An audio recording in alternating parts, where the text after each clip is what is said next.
والے سارے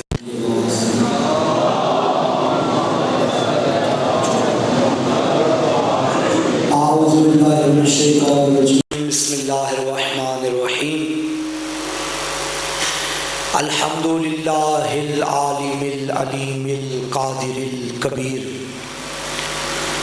الذی لیس له نوع ولا جنس ولا نظیر الذی امر النبی البشیر والنذیر وصاحب المعراج وسراج منیر یا ایھا الرسول بلغ ما انزل الیک من ربک فی ام الغدیر فقال رسول اللہ من کنت ولیہ فعلی ولیہ والامیر الصلاۃ والسلام وتحیۃ والاکرام علی سید الانبیاء والمرسلین شفیع المذنبین انیس الغریبین رحمت للعالمین بالقاسم محمد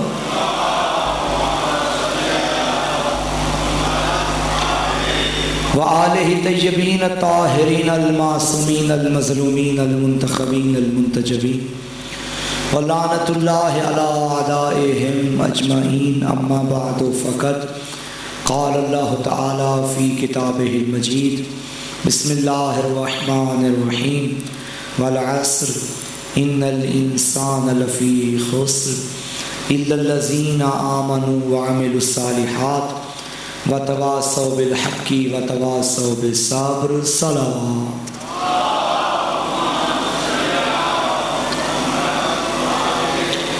نعرہ تکبیر، نعرہ رسالت، نعرہ رسالت، نعرہ حیدری، نعرہ حیدری، حسینیت، یزیدیت، دشمنان اہل بیت پہ لعنت، برائے خوشنودی حضرت زہرا بلند تر صلوات۔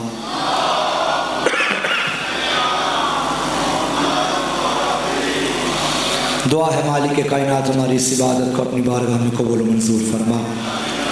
پروردگار مجھ حقیر کی نوکری، میرے علاوہ پڑھنے والے احباب سب کی عبادتیں اپنی بارگاہ میں قبول فرما۔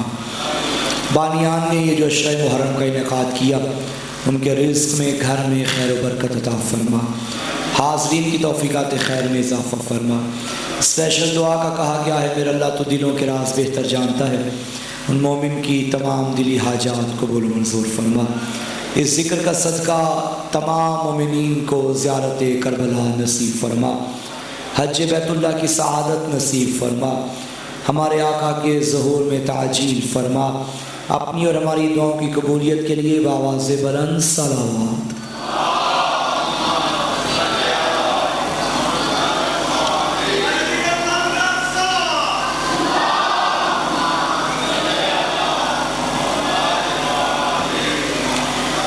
تمام تعریفیں،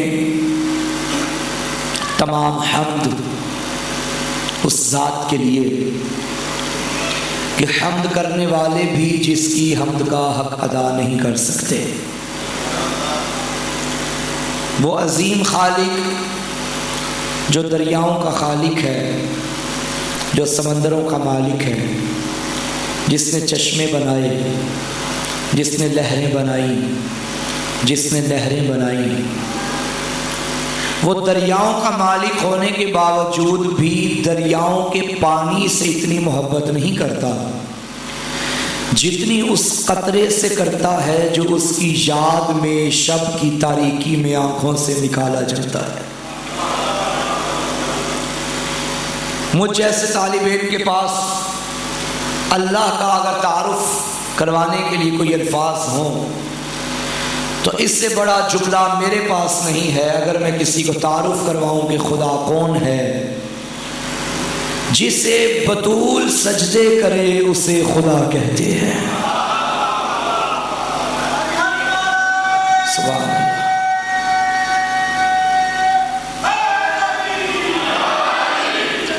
جسے علی جھک جائے اسے پروردگار عالم کہتے ہیں۔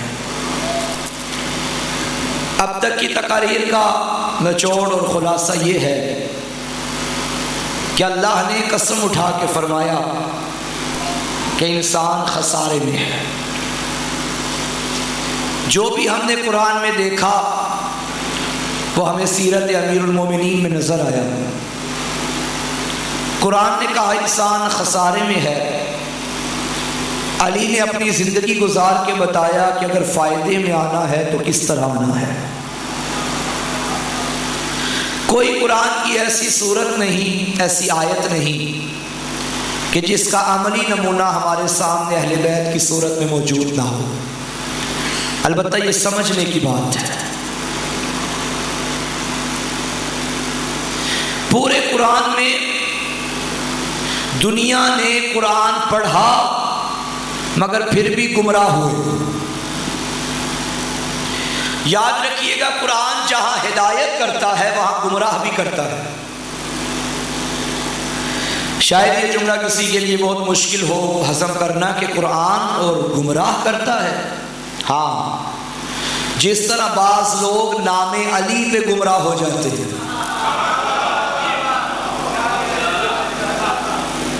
اسی طرح لوگ قرآن سے بھی گمراہ ہو جاتے ہیں۔ اگر قرآن کو علی چھوڑ کے لوگے تو قرآن گمراہ کرے گا، اور اگر علی کو قرآن چھوڑ کے لوگے تو علی گمراہ کریں گے۔ توجہ، علی گمراہ کریں گے مراد یہ کہ تم علی سے ہدایت نہیں پا سکو گے۔ آج جنہوں نے خلیفہ بلا فصل علی کو مانا وہ بھی قرآن کو مانتے ہیں، اور جنہوں نے خلیفہ بلا فصل نہیں مانا وہ بھی قرآن کو مانتے ہیں۔ آؤ میں بتاؤں کہ کون ہے جس کی ہدایت قرآن کرتا ہے اور کون ہے کہ جس کی ہدایت قرآن نہیں کرتا۔ میں ابھی تھوڑی دیر پہلے پہنچا تو غضنفر شاہ صاحب مجھے اپنے گھر میں لے گئے اور مجھے کہنے لگے کہ قبلہ بتائیں تو صحیح آج ہمارے گھر میں کیا پکا ہوا ہے۔ مثال دے رہا ہوں، لے کے نہیں گئے، پوچھنے لگے کہ میرے گھر میں آج کیا پکا ہوا۔ میں نے کہا شاہ صاحب گھر آپ کا، پکانے والے آپ، میری بلا جانے۔ ان کا لیکن 10 میٹر کا ماما سر پہ رکھا ہوا ہے، ابا کبا زیب تن کی ہوئی ہے، جس بندے کو یہ نہیں پتا کہ ہمارے گھر میں کیا پکا ہے وہ ہمیں دین خاک بتائے گا۔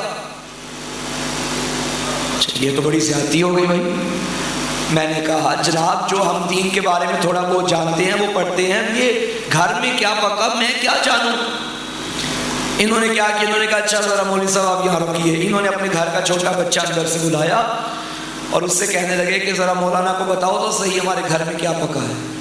اس نے بغیر سوچے سمجھے فوراً بتا دیا کہ یہ پکا ہے۔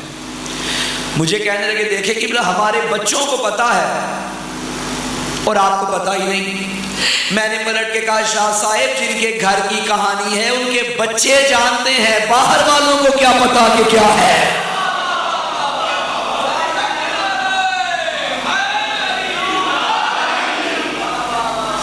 یہ قرآن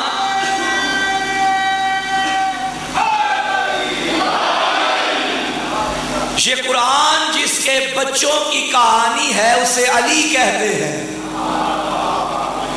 اور اس گھر کو چھوڑ کے دائیں بائیں جا کے قرآن لوگے تو یہ ہدایت نہیں کرے گا۔ ان کے بچوں سے پوچھو جن کی کہانی کو قرآن کہتے ہیں۔ باہر والے بڑے بھی نہیں بتا پائیں گے کہ قرآن کیا ہے، جو علی کے بچے بتائیں گے کہ قرآن کیا ہے۔ اور فضیلت کا معیار قطعاً حکومت، منبر، تخت و تاج نہیں ہوتا۔ قرآن نے جو فضیلت کا معیار بتایا قل هل يستوي الذين يعلمون والذين لا يعلمون، کیا علم رکھنے والے اور علم نہ رکھنے والے برابر ہو سکتے ہیں؟ یعنی آیت بتا رہی ہے، یہ استفہام انکاری ہے، آیت بتا رہی ہے کہ عالم اور جاہل برابر نہیں، یعنی سوال کرنے والا افضل نہیں، جواب دینے والا افضل، جس کے پاس علم نہیں وہ افضل نہیں، جس کے پاس علم ہے وہ افضل ہے۔ اب جھگڑا ہی ختم ہو گیا کہ نبی کے بعد افضل کون؟ بھائی کتابیں تم بھی لاؤ، کتابیں ہم بھی لاتے ہیں، نبی کے بعد کی تاریخ پڑھ کے دیکھ لو، اگر علی کے گھر کا کوئی بچہ بھی علم کا سوالی بن کے کسی اور کے در پہ گیا ہو تو ہم انہیں افضل مان لیں گے، اور اگر بڑے بڑے علی کے بچوں کے در پہ آئے ہوں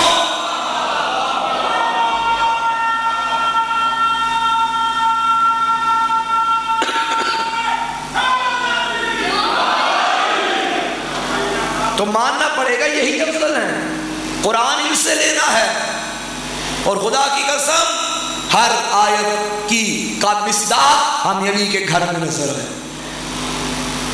قرآن نے کہا انما ولیکم اللہ ورسولہ والذین آمنوا الذین یقیمون الصلاۃ ویؤتون الزکاۃ وہم راکعون، تمہارا ولی اللہ، اس کا رسول اور وہ صاحبان ایمان جو نماز قائم کرتے ہیں، حالت رکوع میں زکوٰۃ دیتے ہیں۔ علی فرماتے ہیں اس کا مصداق بھی میں ہوں۔ وَمِنَ النَّاسِ مَن يَشْرِي نَفْسَهُ ابْتِغَاءَ مَرْضَاتِ اللَّهِ، اللہ کے بندوں میں ایک بندہ ایسا ہے جو اپنے نفس کو بیچ کے اللہ کی مرضیاں خریدتا ہے۔ علی فرماتے ہیں یہ بھی میں ہوں۔ قرآن کہتا ہے وَيُطْعِمُونَ الطَّعَامَ عَلَىٰ حُبِّهِ مِسْكِينًا وَيَتِيمًا وَأَسِيرًا، اللہ کے بندوں میں کچھ ایسے ہیں جو اللہ کی محبت میں یتیموں کو، مسکینوں کو، اسیروں کو کھانے کھلاتے ہیں۔ قرآن علی فرماتے ہیں یہ بھی میں ہوں۔ قرآن کہتے ہیں فَقُلْ تَعَالَوْا نَدْعُوا أَبْنَاءَنَا وَأَبْنَاءَكُمْ وَنِسَاءَنَا وَنِسَاءَكُمْ وَأَنفُسَنَا وَأَنفُسَكُمْ، اپنے بیٹے لاؤ، اپنی عورتیں لاؤ، اپنے جیسے لاؤ۔ علی فرماتے ہیں یہ بھی میں ہوں۔ قرآن نے کہا یا ایھا الذین آمنوا اتقوا اللہ وابتغوا الیہ الوسیلہ، اللہ تک پہنچنے کا وسیلہ تلاش کرو۔ علی نے فرمایا عبد کو معبود سے ملانے والا وسیلہ بھی میں علی ہوں۔ قرآن نے کہا یا ایھا الذین آمنوا اتقوا اللہ وکونوا مع الصادقین، اے ایمان والو تقوی اختیار کرو اور سچوں کے ساتھ ہو جاؤ۔ علی فرماتے ہیں یہ صدیق اکبر بھی میں علی ہوں۔ قرآن نے کہا یا ایھا الذین آمنوا اطیعوا اللہ واطیعوا الرسول واولی الامر منکم، اطاعت کرو اللہ کی، رسول کی، صاحب امر کی۔ علی فرماتے ہیں یہ صاحب امر بھی میں علی ہوں۔ قرآن نے کہا یا ایھا الرسول بلغ ما انزل الیک من ربک وان لم تفعل فما بلغت رسالتہ، حبیب اگر تو نے یہ کام نہ کیا، گویا رسالت کا کوئی کام نہ کیا۔ علی فرماتے ہیں اس کا مصداق بھی میں علی ہوں۔ قرآن نے کہا الیوم اکملت لکم دینکم، آج کے دن دین مکمل ہو گیا۔ علی فرماتے ہیں اس کا مصداق بھی میں علی ہوں۔ بھائی قرآن نے فرمایا اہدنا الصراط المستقیم، علی فرماتے ہیں صراط مستقیم بھی میں علی ہوں۔ قرآن نے کہا صراط الذین انعمت علیہم، ان لوگوں کا راستہ جن پر نعمت نازل ہوئی۔ علی فرماتے ہیں اس کا مصداق بھی میں علی ہوں۔ قرآن نے فرمایا اذا زلزلت الارض زلزالها واخرجت الارض اثقالها وقال الانسان ما لها، جب زمین پہ زلزلہ آیا کوئی انسان تھا جو زمین پہ ہاتھ رکھ کے کہتا تھا رک جا، تجھے کیا ہو گیا؟ علی فرماتے ہیں تراب کو روکنے والا بھی ابو تراب میں علی ہوں۔ قرآن نے کہا انما یرید اللہ لیذھب عنکم الرجس اہل البیت ویطہرکم تطہیرا، علی فرماتے ہیں اس کا مصداق بھی میں علی ہوں۔ یہ جتنی آیتیں ہیں، بلکہ کسی نے پوچھا کہ یا علی آپ کی حیثیت علم کے مطابق کیا ہے، قرآن کے مقابلے میں کیا ہے، تو علی فرماتے تھے پوری کائنات کا علم اکٹھا کیا جائے تو وہ اللہ کے کلام قرآن مجید میں ہے۔ پورے قرآن کا علم دیکھنا ہو تو وہ سورہ یاسین میں ہے، سورہ یاسین کا علم دیکھنا ہو تو سورہ الحمد میں ہے، پوری الحمد کا علم بسم اللہ الرحمن الرحیم میں ہے، بسم اللہ کا علم بسم اللہ کی با میں ہے، با کا علم اس نقطے میں ہے جو با کے نیچے ہے۔ علی فرماتے ہیں مجھے پہچانو، میں وہ نقطہ ہوں جو با کے نیچے ہے۔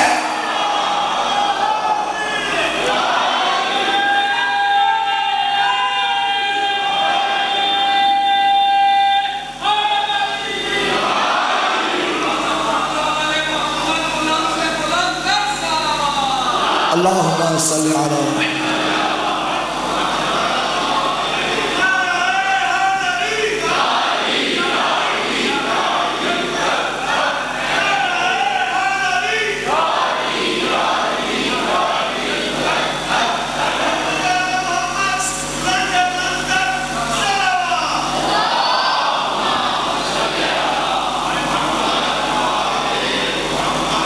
اب ہر آیت کا مصداق ہمیں علی نظر آیا۔ تو مجھے کہنے دو نا، مسجد میں ہے علی تو منبر پہ ہے علی، کعبہ گواہ ہے دوش پیمبر پہ ہے علی، جنت علی کی ملک ہے کوثر پہ ہے علی، ہجرت کی شب رسول کے بستر پہ ہے علی، ہر جا علی ملیں گے نہ دامن بچائیے، بچنا علی سے ہے تو جہنم میں جائیے۔ علی پورے قرآن میں علی۔ اچھا عموماً یہاں کوئی سوال کر سکتا ہے کہ مولانا یہ جو آپ نے کہا کہ پورے قرآن میں علی ہے، اللہ نے تو قرآن میں ایک جگہ بھی نام علی نہیں لکھا۔ اگر علی اللہ کو اتنا ہی پیارا تھا تو اللہ علی کے نام کی کوئی صورت بنا لیتا، کوئی نام علی تو لکھتا قرآن میں، ایون کہ علی جن ولی اللہ، یہ متن بھی پورے قرآن میں نہیں ہے۔ توجہ ہے؟ سوال جو ہے بھائی، اگر اللہ کو علی اتنا ہی پیارا تھا تو کہیں تو علی لکھتا۔ یاد رکھیے، ایک ہوتا ہے نام، ایک ہوتی ہے صفت۔ مثلا یہاں 1,00,000 روپے کا چیک یا کیش کسی نے مجھے دیا اور ایک بندہ مجھے معلوم پڑا کہ وہ سیالکوٹ جا رہا ہے۔ میں نے کہا بھائی میں نے تو ابھی گھر نہیں جانا، تم ایسا کرو یہ 1,00,000 روپیہ لے جاؤ اور سیالکوٹ میں ایک علی نامی بندہ ہے جو میرا دوست ہے، اس کو دے دینا۔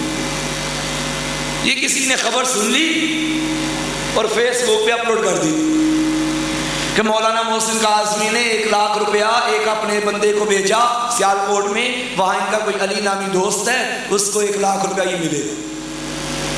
اب پورے سیالکوٹ میں جتنے علی ہوں گے وہ آگے تیار ہو جائیں گے، کھڑے ہو جائیں گے، کوئی کہے گا میں دوست ہوں مولانا کا، کوئی کہے گا میں دوست ہوں، کوئی کہے گا میں دوست ہوں۔ اب یہ جس کو میں بھیج رہا ہوں علیہ السلام، اس کے لیے مشکل ہے کہ میں کس کو بھیجوں، کس کے حوالے کروں۔ لیکن اگر میں اس کو کہوں کہ بھائی یوں کرو، سیالکوٹ میں جانا، سیالکوٹ کا فلاں محلہ، محلے کی فلاں نمبر گلی، گلی میں فلاں نمبر گھر، گھر کی چھت پہ لگا ہوگا علم، تم یہ 1,00,000 روپیہ اس کو دے آنا۔ اب یہ صاحب جائیں گے سیالکوٹ کا، پہلے وہ محلہ تلاش کیا، محلے میں گلی نمبر تلاش کی، گلی نمبر میں گھر نمبر بھی مل گیا، چھت پہ دیکھا تو علم بھی لگا تھا۔ اب میں نے کہا تھا دق الباب کرنا، جو بھی آئے گا اس کو دے دینا۔ اس نے دستک دی، بے شک کوئی نوکر بھی آ گیا، کوئی بھی آ گیا، اس نے اس کے حوالے کر دیا۔ نام اگر لیا ہوتا تو چیز وہ امانت اس بندے تک نہ پہنچتی، لیکن جب میں نے اس بندے کی نشانیاں بتائیں، اب ہر کوئی آگے نہیں آ سکتا، ہر کوئی اس گلی میں اپنا گھر نہیں بنا سکتا، ہر کوئی گھر کا نمبر وہ نہیں رکھ سکتا، ہر کوئی چھت پہ علم نہیں لگوا سکتا۔ اگر اللہ نام علی لکھ دیتا تو کل کو دنیا کی مائیں بچوں کا نام علی رکھ کے کہتی یہ آیت میرے بیٹے کی شان میں اتری ہے۔ اللہ نے کہا اے محمد قل کفا باللہ شہیدا بینی و بینکم ومن عندہ علم الکتاب، تیری رسالت کا گواہ میں اللہ ہوں اور وہ ہے جس کے پاس پوری کتاب کا علم ہے۔ اگر علی نام ہوتا تو لوگ بچوں کے نام علی رکھ دیتے۔ اللہ نے کہا گواہ وہ ہوگا جو پوری کتاب کا علم سینے میں رکھتا ہوگا۔ اب لوگوں کو مسئلہ پوچھنے کے لیے کہیں اور جانا پڑتا ہے، انہیں کیا پتا کہ علم علی کا مقام کیا ہے۔ مسئلہ پوچھنے کے لیے کہیں اور جانا پڑتا ہے۔ میں نے بات چینج کر دی ہے، میں نے کوئی اور کرنی تھی، توجہ ہے یا نہیں؟ مسئلہ کسی اور سے پوچھتے ہیں اور مقابلے علی کے۔ سامعین گرامی قدر، پوری کائنات میں صرف علی ہے جو اس آیت کا مصداق ہے، جو پوری کائنات کا علم اپنے سینے میں رکھتا ہے۔ قرآن اور علی، چونکہ ہم نے گفتگو انسان پہ کی تھی نا، اور انسان کامل ہمیں ذات علی میں نظر آیا۔ قرآن ایک پھول ہے، علی اس کی خوشبو ہے۔ آپ جتنا بھی چاہیں خوشبو کو پھول سے جدا نہیں کر سکتے. ایون کے پھول کی پتیاں ٹکڑے ٹکڑے کر کے بکھیر دیں, پھر جہاں جہاں پتی جائے گی وہیں وہیں خوشبو جائے گی. علی کے بچوں نے بتا دیا تم ہم سے ہمارے جسم جدا کر سکتے ہو, نوکے نیزہ پہ کٹے سر سے بتایا تلاوت کر کے قرآن ہم سے جدا نہیں کر سکتے. قرآن ایک پھول ہے, علی اس کی خوشبو ہے. قرآن صامت ہے, علی ناطق ہے. قرآن میں سورہ کوثر ہے, علی ساقی کوثر ہے. قرآن ھدی للمتقین ہے, علی امام المتقین ہے. قرآن کتاب مبین ہے, علی امام مبین ہے. قرآن کتاب اللہ ہے, علی ولی اللہ ہے. قرآن نور اللہ ہے, علی وجہ اللہ ہے. قرآن میں قل ھو اللہ احد ہے, علی اللہ کی وحدانیت کی سند ہے. قرآن میں سورہ آل عمران ہے, علی فرزند حضرت عمران ہے. قرآن میں سورہ یوسف ہے, علی فخر یوسف ہے. قرآن کی طرف دیکھنا بھی عبادت ہے, علی کا چہرہ دیکھنا بھی عبادت ہے. قرآن پڑھنا بھی عبادت ہے, علی علی کرنا بھی عبادت ہے. قرآن بھی بندوں کے الیکشن سے نہیں بنا, اللہ کی سلیکشن سے بنا. علی بھی بندوں کے الیکشن سے نہیں بنا, اللہ کی سلیکشن سے بنا.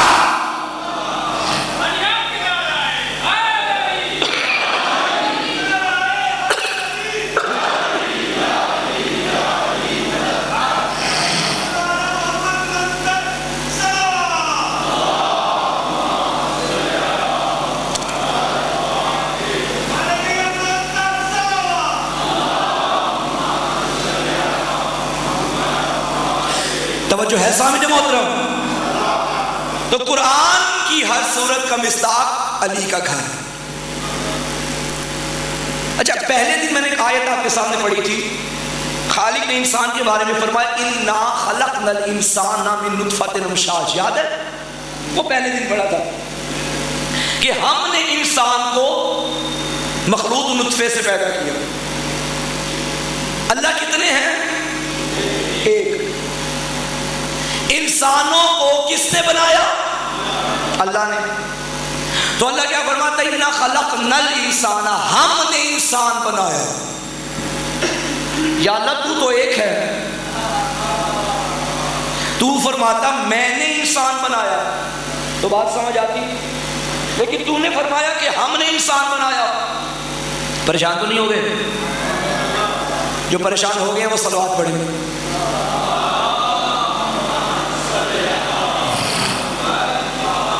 اور جو پریشان نہیں ہوئے وہ صلوات پڑھیں گے.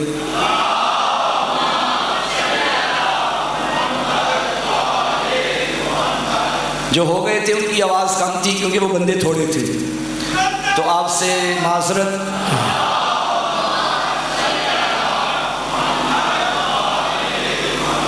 پریشان ہونے والے اگر زیادہ تعداد میں ہوتے تو شاید میں یہیں پہ چھوڑ دیتا, لیکن آپ کو برداشت کرنا پڑے گا کیونکہ جو پریشان نہیں ہوئے وہ زیادہ ہیں, لہٰذا میں ان کا ساتھ دوں گا اور ان کے ساتھ چلوں گا. کوشش کروں گا کہ آپ میرے ساتھ چلیں, لہٰذا چلتے آئیں. اللہ کبھی اپنے لیے میں کا لفظ استعمال کرتا ہے اور کبھی ہم کا. اچھا, یوں تو نہیں ہم کہہ سکتے کہ ماشاء اللہ یہ کسی عام رائٹر کی کتاب تھی کہ آنکھ کھولی سویا اٹھا نیند میں لکھنا تھا تو ہم لکھ بیٹھا. یہ اس کا کلام ہے جس کے بندے کا کلام نہج البلاغہ ہے. یہ اللہ کا کلام. تو اس کلام کا ایک ایک لفظ, ایک ایک حرف حکمت کا خزینہ ہے, علم کا مدینہ ہے. تو میرا اللہ کبھی تو اپنے لیے میں کا لفظ استعمال کرتا ہے. مثلا جب آدم کو بنا رہا تھا تو فرشتوں نے کہا کہ کس کو بنا رہا ہے, یہ تیرا خلیفہ بنے گا. اچھا, ویسے سوچنے کی بات ہے, ملائکہ مل کے آدم کو خلافت دینے کے حق میں نہیں تھے. اللہ نے فرمایا نا انی عالم ما لا تعلمون, جو میں جانتا ہوں وہ تم نہیں جانتے. اور ملائکہ کون ہے؟ معصوم. اللہ خلافت کے معاملے میں معصوم کا اجماع قبول نہیں کرتا, گناہگاروں کا اجماع کیسے قبول کرے؟ خلافت اللہ دیتا ہے. اور آدم کو جب خلافت دی فرمایا انی جاعل فی الارض خلیفہ, میں زمین پہ اپنا خلیفہ بنا رہا ہوں، میں، ہم نہیں، کیا؟ میں۔ ابراہیم نبی کو امامت عطا کی، فرمایا انی جاعلک للناس اماما، میں نے تجھے لوگوں کا امام بنایا ہے، میں نے۔ جب لوگوں نے قرآن پہ تانا دیا کہ یہ محمد کا کلام اپنا ہے، تب اللہ نے فرمایا انا نحن نزلنا الذکر، ہم نے اس کو نازل کیا ہے۔ کبھی میں اور کبھی ہم، اور سوال تو بھائی بنتا ہے، یہاں ہے ایک، ہے بھی وحدہ لا شریک، لیکن کبھی اپنے لیے میں کا لفظ اور کبھی ہم کا لفظ۔ اس میں جب میں نے تحقیق کی تو نتیجہ یہ نکلا کہ جب اللہ صرف اپنی طرف نسبت دے تو میں کہتا ہے، اور جب اپنی طرف نسبت دینے کے ساتھ ساتھ تکبر کرے، غرور کرے، چیلنج کرے تو ہم کہتا ہے۔ قرآن پہ لوگوں نے تانا دیا تھا یہ محمد کا کلام، اللہ نے کہا ہم نے اتارا ہے، ہمت ہے تو اس کتاب جیسی کوئی کتاب لاؤ۔ یہ چیلنج تھا، فاتو بسورۃ من مثلہ، ایک سورت لے آؤ۔ قل لئن اجتمعت الانس والجن علی ان یاتوا بمثل ھذا القرآن لا یاتون بمثلہ، اگر جن و انس مل کر بھی چاہے کہ اس کی مثال کوئی لے کر آئے تو نہیں لا سکتے۔ چیلنج تھا، اس لیے کہا کہ ہم نے اتارا۔ جب اللہ ہم کہتا ہے تو تکبر کرتا ہے، چیلنج کرتا ہے۔ قرآن بھیجا، فرمایا ہم نے اتارا۔ اللہ جانے اس وقت کتنا تکبر کیا جب رسول کو بطول عطا کی، انا اعطیناک الکوثر، ہم نے تجھے کوثر عطا کی ہے۔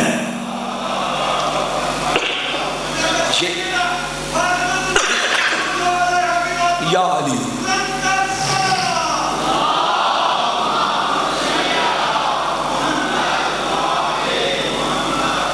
خدا فرما دیتا انی آتیتک الکوثر، میں نے تجھے کوثر عطا کی، لیکن نہیں فرمایا انا اعطیناک الکوثر، ہم نے تجھے کوثر عطا کی۔ یہ ہے فصاحت کلام۔ کل ہم نے سورہ عصر پہ بات کی تھی نا کہ ایک لفظ اپنے اندر سمندر رکھتا ہے معرفت کا۔ سورہ عصر جس طرح مختصر سورہ ہے، اسی طرح سورہ کوثر بھی مختصر۔ میرا موضوع البتہ سورہ کوثر نہیں ہے، لیکن چونکہ فصاحت قرآن پہ بات کر رہا ہوں تو اگر دل ہو تو میں اس سورت میں موجود چھپے راز آپ کی خدمت میں پیش کروں۔ ہم نے آپ کو کوثر عطا کی۔ آگے اللہ نے کیا فرمایا؟ فا، بولیں صلی لربک، صلی، یہ باقاعدہ پورا جملہ ہے، لفظ نہیں ہے، جملہ ہے۔ صلی کا مطلب ہے آپ نماز پڑھیے، لربک، اپنے رب کی۔ مجھے بتائیے اس آیت کے آنے سے پہلے نبی نماز نہیں پڑھتے تھے؟ بھائی میں مجلس پڑھ رہا ہوں اور کوئی صاحب اٹھ کے کہے مولانا مجلس پڑھیے، تو میں کیا کہوں گا؟ نظر نہیں آ رہا۔ تو کیا نبی نماز نہیں پڑھتے تھے؟ پڑھتے تھے۔ پھر اللہ کی اور اتنی پڑھتے تھے کہ وہ خود فرماتا تھا میرا حبیب آدھی آدھی رات کو قیام نہ کیا کر، تیرے پاؤں میں ورم آ جاتے ہیں، بس کر۔ کون سمجھے شان فاطمہ؟ ساری زندگی وہ کہتا رہا بس کر بس کر بس کر، بطول دے کے کہا فصل لے، اب پڑھ اب پڑھ۔ لے ربی کا، اپنے رب کی۔ کیا نبی کسی اور کی معاذ اللہ نماز پڑھتے تھے؟ نہیں۔ چلو میں دوسرے الفاظ میں سمجھا۔ یہ جو اللہ نے فرمایا فا صلی، یہ فا کیا ہے؟ فا صلی کا مطلب تو ہے آپ نماز پڑھیے۔ انا اعطیناک الکوثر، ہم نے آپ کو کوثر عطا کی۔ درمیان میں فا کسے کہتے ہیں؟ فا دل ہے، اس فا کو کھولیں تھوڑا سا ذرا، مجھے اپنی بیداری کا ثبوت دیجیے صلوات کی صورت میں۔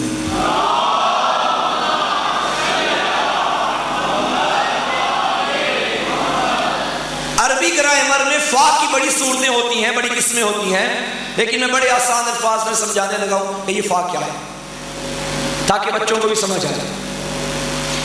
فا کو اردو میں کہتے ہیں پس آپ نماز پڑھیے.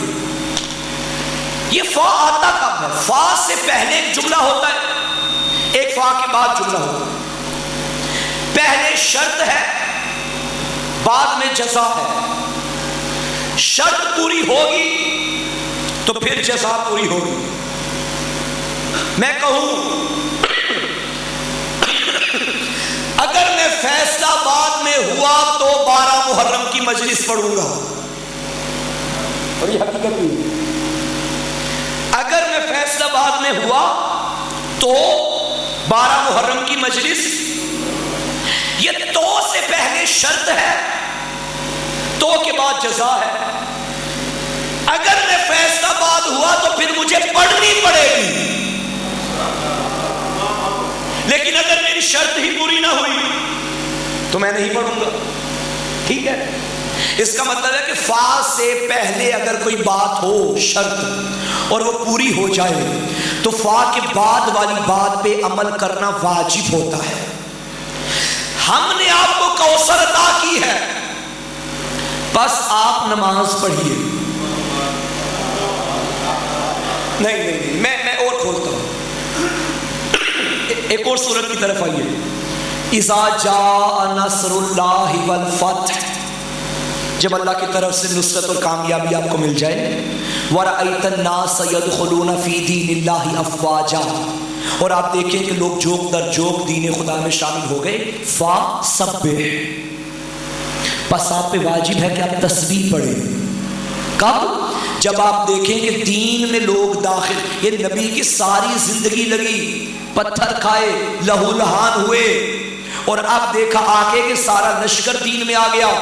اب خدا فرما رہا ہے فَسَبِّحْ، اب آپ پہ واجب ہے کہ تسبیح پڑھو. کیا ہوگی فاطمہ؟ ساری زندگی کی صعوبتیں برداشت کرنے پر جو نتیجہ نکلا اس پہ کہا تسبیح پڑھو کافی ہے. بطول دے کے کہا تسبیح پہ گزارا نہیں، نماز پڑھو.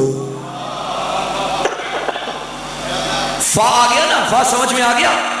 یعنی فا وہاں آتا ہے کہ اگر پہلے والی بات پوری ہو جائے تو بعد والی بات پہ عمل کرنا واجب ہوتا ہے. اِنَّا أَعْطَيْنَاكَ الْكَوْثَرَ فَصَلِّ، واجب ہے کہ آپ نماز پڑھیے. وَرَأَيْتَ النَّاسَ يَدْخُلُونَ فِي دِينِ اللَّهِ أَفْوَاجًا فَسَبِّحْ، جب لوگ آ جائیں تو واجب ہے کہ آپ تسبیح پڑھیں. یہی فا نبی اٹھا کے پالانوں کے منبر پہ لے آئے. من کنت مولا فا، بتا دیا جس کا میں مولا ہوں اس میں واجب ہے کہ علی کو بھی مولا مانے.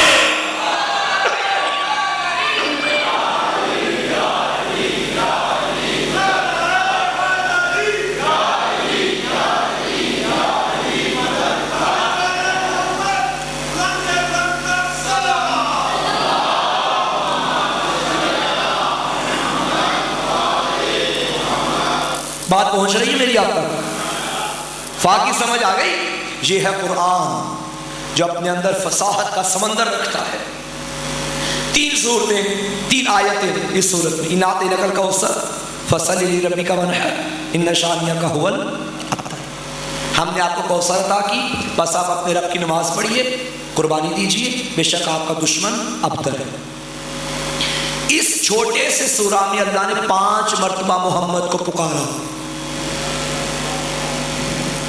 میں گنواتا ہوں. آتینا کا، ہم نے آپ کو عطا کی 1 دفعہ. فصلے، بس آپ نماز پڑھیے 2 دفعہ. لے ربی کا، اپنے رب کی 3 دفعہ. ونہر، آپ قربانی دیں 4 دفعہ. شانی آقا، آپ کا دشمن 5 دفعہ. ایک کوثر میں 5 محمد ایسے ہی آئے تھے جیسے ایک چادر میں 5 آ گئے تھے.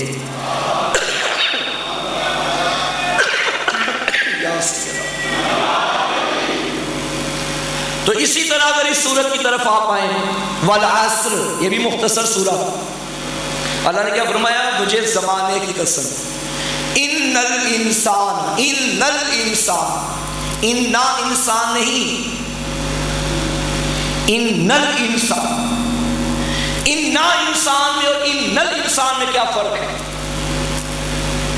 انا انسان کی بات ہوتی تو کسی خاص انسان کی بات ہوتی، لیکن الف لام جب آتا ہے اس کے دو معنی ہوتے ہیں، یا تو کسی ایک کو خاص کرنے کے لیے آتا ہے یا عمومیت کا معنی دیتا ہے، یعنی معرفہ کے لیے بھی آتا ہے، نکرہ کے لیے بھی آتا ہے۔ توجہ ہے؟ یہاں جو الف لام ہے یہ عمومیت کا معنی دے رہا ہے، استغراقی الف لام، یعنی جو بھی دائرہ انسانیت میں آتا ہے ان میں ہر بندہ مراد ہے اس انسان سے۔ ان الانسان، بے شک انسان لفی خسر، خسارے میں ہے، الا الذین، سوائے ان لوگوں کے۔ انشاءاللہ میں کل اللہ پہ گفتگو کروں گا کہ اس اللہ کا مطلب کیا ہوتا ہے اور قرآن میں اس اللہ سے مراد کون ہے۔ پریشان تو نہیں ہوگے بھائی؟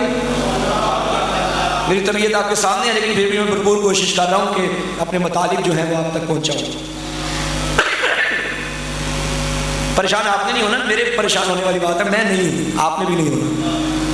زمانے کی قسم، بے شک انسان خسارے میں ہے، الا الذین آمنوا وعملوا الصالحات۔ آمنوا وعملوا الصالحات میں انشاءاللہ پرسوں گفتگو ہوگی، کل کی گفتگو ہم لفظ اللہ پہ کریں گے۔ صلوات پڑھیں سارے مل کے۔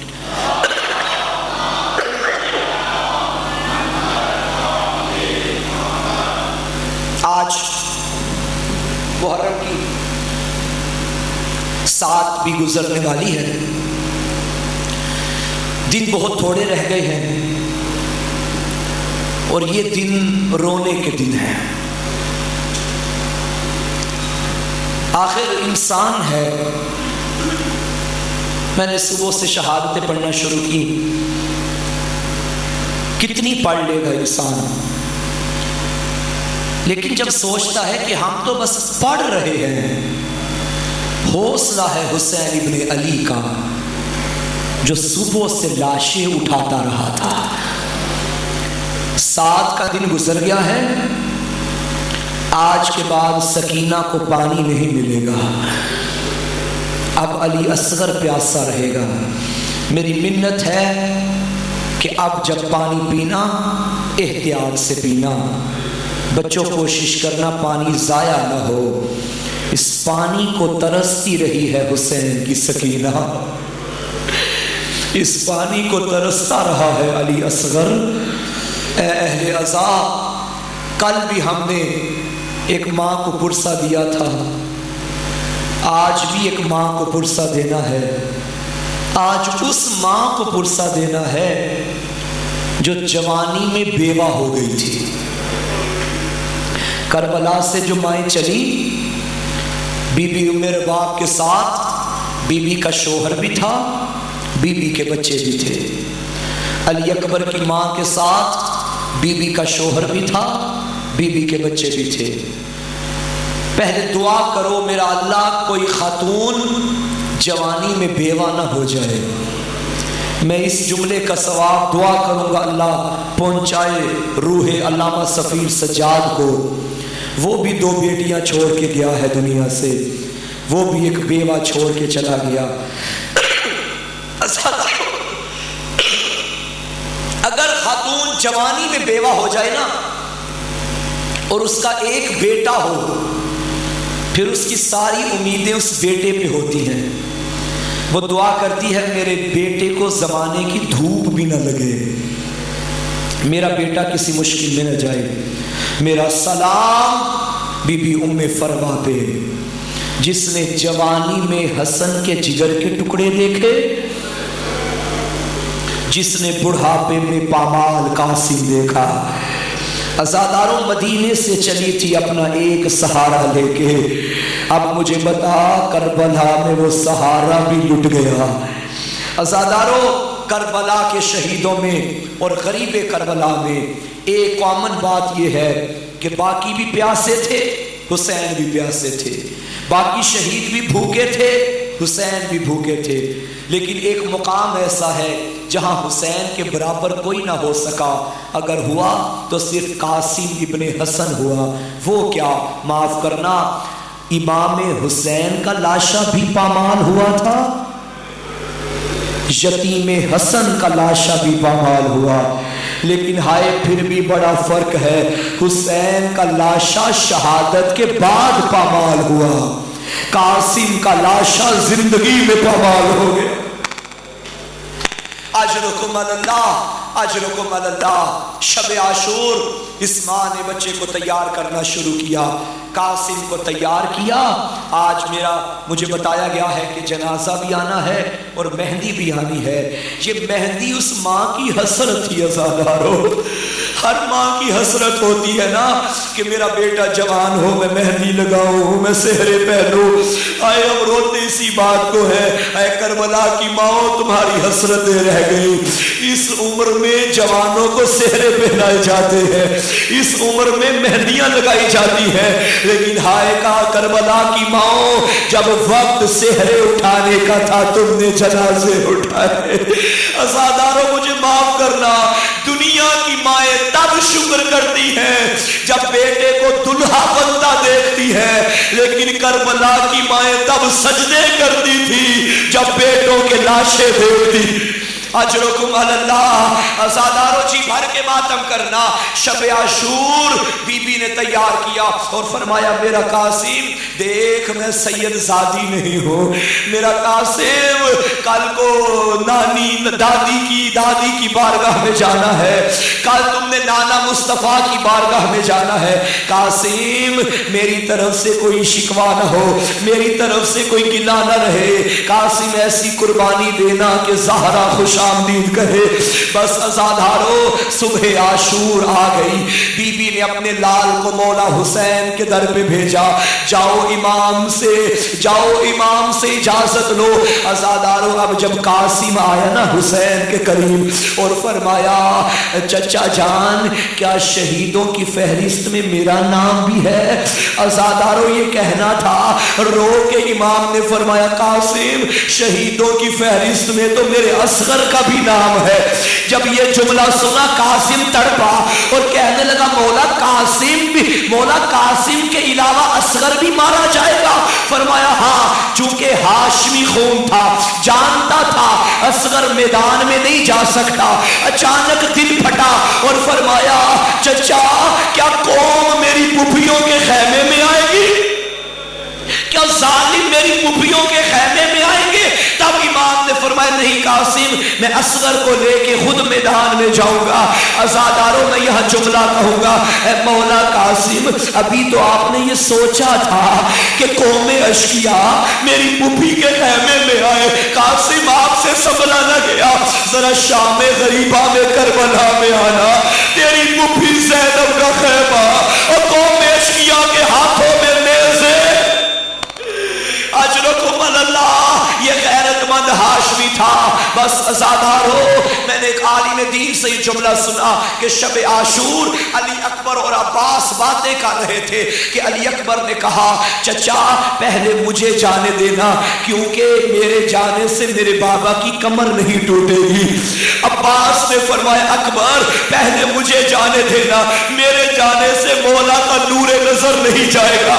یہ جملے قاسم نے سن لیے، رو کے کہا میری منت ہے پہلے مجھے جانے دینا، نہ غریب کی کمر ٹوٹے گی اور میں یتیم حسن ہوں اور میرا تو بابا بھی دنیا میں نہیں ہے۔ بس عزادارو جب روز عاشور آیا، شہزادہ آیا چچا کے پاس، لیکن آقا نے فرمایا قاسم کیسے بھیجوں، تو میرے بھائی کی نشانی ہے۔